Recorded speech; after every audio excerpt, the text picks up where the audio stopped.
Hujan deras yang terus terjadi beberapa hari pada pekan kemarin menyebabkan banjir bandang merendam pemukiman warga di Kabupaten Malaka. Meski demikian, warga setempat tetap bertahan dan enggan pindah ke lokasi yang lebih aman.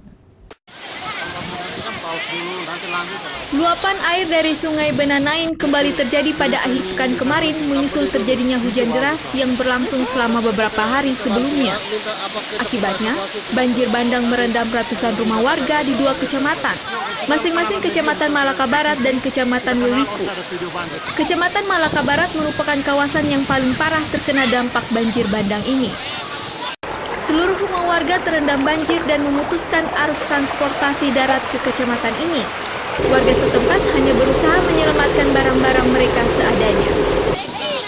Banjir bandang ini terjadi akibat hujan deras di wilayah ini, juga hasil kiriman dari Kabupaten Timur Tengah Selatan dan Kabupaten Timur Tengah Utara.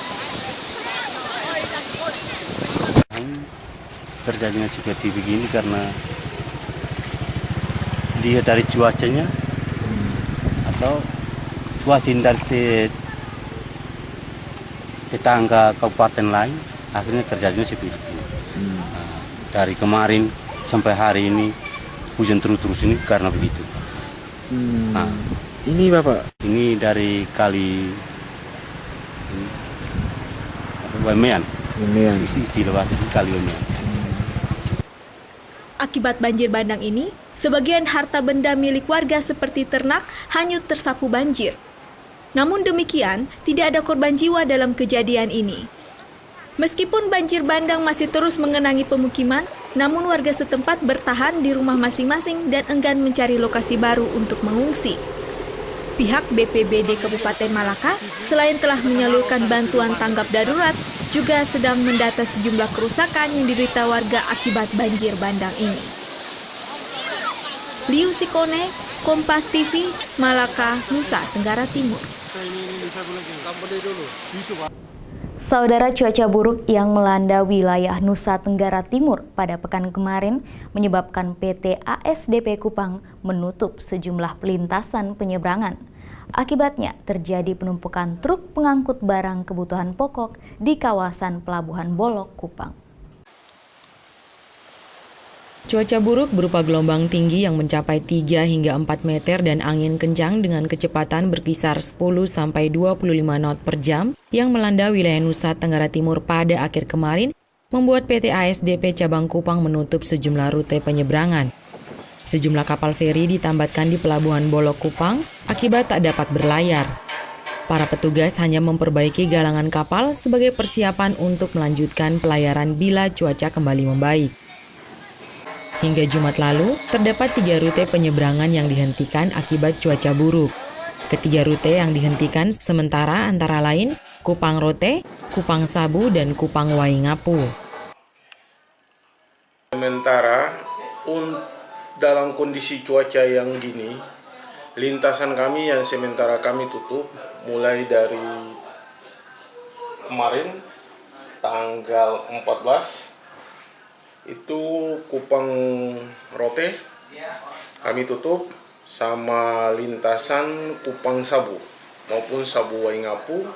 Sementara kapal laba lekang yang bertolak dari sini tanggal 13 dengan kondisi cuaca masih bagus, tetapi kapal tersebut sementara lagi di Sabu sambil menunggu kondisinya tenang baru kapal bisa balik. Akibat penutupan sementara rute pelayaran ini, puluhan truk pengangkut bahan kebutuhan pokok menumpuk di area parkiran Pelabuhan Feri Bolok. Sesuai data BMKG, cuaca buruk berupa angin kencang dan gelombang tinggi masih akan melanda wilayah Nusa Tenggara Timur hingga awal pekan ini. Kalix Taus, Kompas TV, Kupang, Nusa Tenggara Timur. Kita ke informasi lain, Saudara Kepala Staf Kodam 9 Udayana melakukan pemantauan perkembangan program cetak sawah di Kabupaten Kupang yang selama ini dilakukan TNI dalam mendukung program swasembada beras. Dalam kesempatan ini, Kasdam juga sempat berdialog dengan warga setempat. Pemantauan program cetak sawah ini dilakukan Kepala Staf Kodam 9 Udayana yang didampingi Komandan Karem 161 Wirasakti Kupang di Desa Nunkurus, Kecamatan Kupang Tengah, Kabupaten Kupang pada akhir pekan kemarin. Pemantauan ini dilakukan guna melihat dari dekat perkembangan program cetak sawah yang dilakukan anggota TNI Korem 161 Wirasakti Kupang. Di Desa Nunkurus ini, terdapat sedikitnya 5 hektar sawah yang telah berhasil dicetak pihak TNI dalam membantu masyarakat setempat. Selama 1 tahun terakhir program cetak sawah yang dilaksanakan TNI di Provinsi NTT seluas 350 hektar. Sawah seluas ini umumnya telah banyak diminati masyarakat.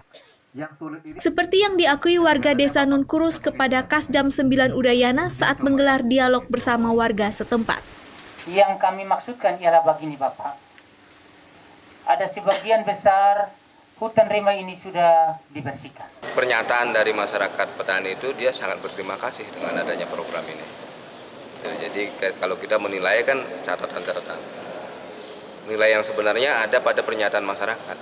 Dia mengatakan sangat berterima kasih yang tadinya hutan belantara tidak menghasilkan apa-apa, hanya pohon bebak ya. Sekarang diratakan, dikasih air, ditanami padi, dan mereka sudah menghasilkan 1 hektar itu mereka bawa pulang hasilnya 20 juta dalam 3,5 bulan. Dalam dialog bersama warga yang berlangsung di sekitar areal persawahan, Kasdam sempat mendengarkan berbagai kendala dan hambatan yang dihadapi para petani selama mencetak sawah. Seluruh keluhan warga dalam dialog ini dijadikan sebagai bahan untuk evaluasi program cetak sawah.